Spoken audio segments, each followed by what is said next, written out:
Hello friends, આજે આપણે બનાવીશું પુલાવ ભાત. એના માટે તજ, લવિંગ, સિંગ, ડુંગળી, બટેટા, ચોખા આ બધું એક જગ્યાએ ભેગું કરી મૂકી દેવાનું છે. મસાલા બી લઈ લેવાના છે અને બે ચમચા તેલ અથવા 2 પાવડા તેલ નાખવાનું છે કુકરમાં.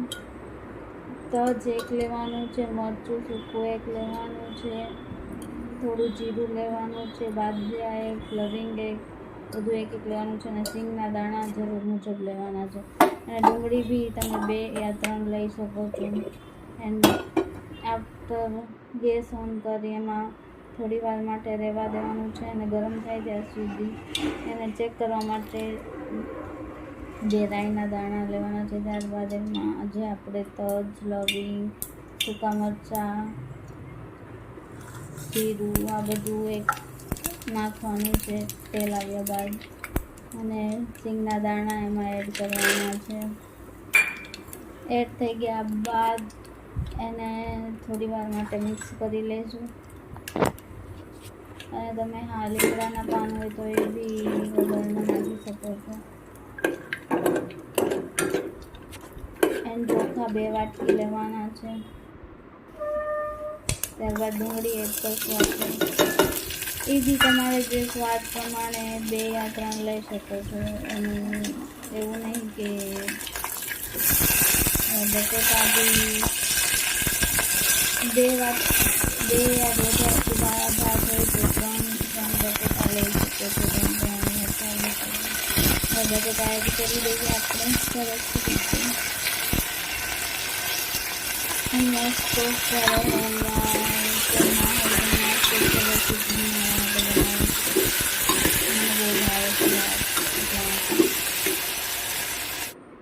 એડ કરી મિક્સ કરી ત્યારબાદ મરચું આપણે લેવાનું છે 2 ચમચી.